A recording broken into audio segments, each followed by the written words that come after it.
ngatibatsirane.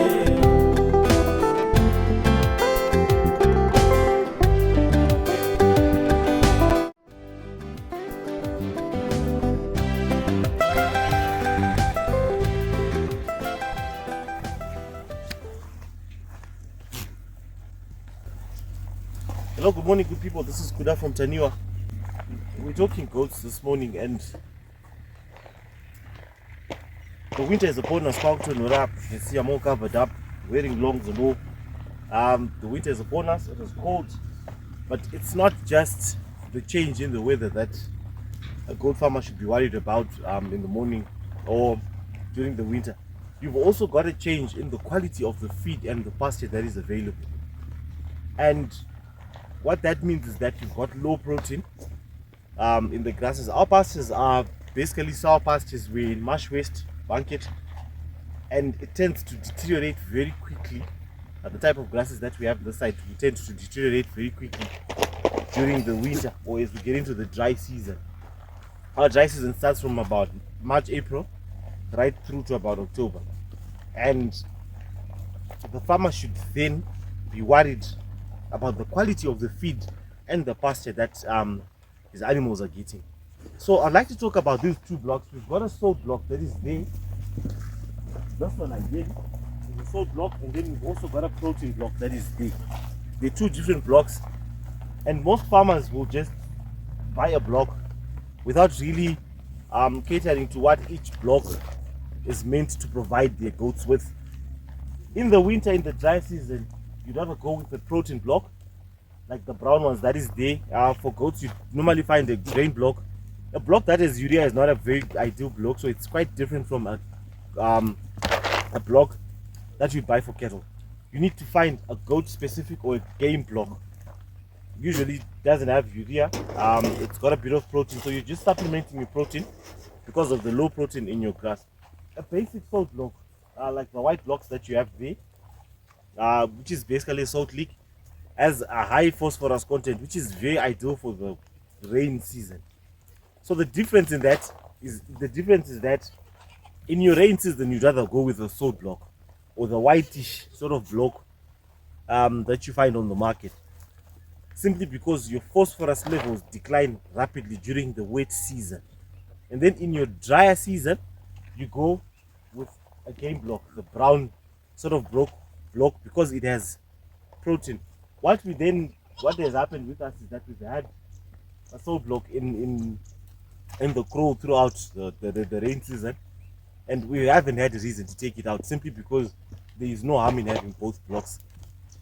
The salt block is nice because it has a lot of other minerals that it also contains, which is also good for our goats.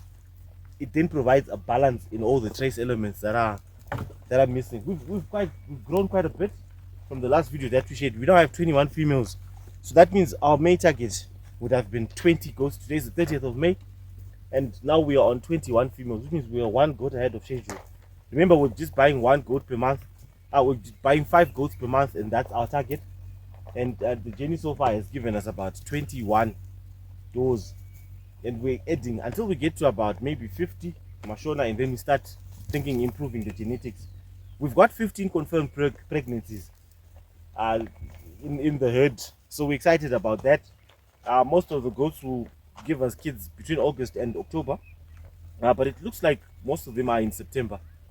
I'll have to check on the schedule to see how that is going. It's been good to us. It's been great. We're also feeding goat nuts. To our goats as a supplement. It's the small little nuggets that you find in the red feeders. It's not very expensive. It's quite cheap. This is what they look like. They're just pellets, large pellets, just as a supplement feed, just to make sure we've got enough feed, because our pastures have quite actually turned brown. So this is the encouragement. If you're going through winter, make sure, number one, you've got the right nutrition for your animals.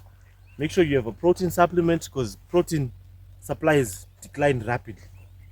Do not forego dipping, because during the winter disease pressure and tick thresholds are a bit low, but it doesn't mean they're not there. So make sure you do your deeping and your deworming. Deworming is always once in every 3 months, once a season. Deworming is what make sure you also do that to just make sure your worm levels are low. Always consistently check on your goats. Do an hour in the morning, an hour in the evening. Check on heat, check on how they're behaving. Any changes in behavior will tell you a lot of things, but you can only know those things if you spend time with your animals. So for winter, and also just make sure you have something that is warm for them to sleep in. Unfortunately, we haven't quite built a structure yet. We're actually working on that, just gathering materials to build something for something that's a bit warmer and more sustainable. We're running late on that. Hopefully by the end of next week we'll have built a structure, and we'll definitely share that with you. This is our story when it comes to goats. We've built our fence to about 1.2 meters or so, but we've got goats that are jumping over. So my encouragement is, if you're going to build something, 1.5 should be your standard. We're going to extend the height of this particular unit because jamba, and we don't want that. We want a controlled environment for our goats. It's Kuda from Taniwa Agro. Thank you so much for watching. It's been a blessing.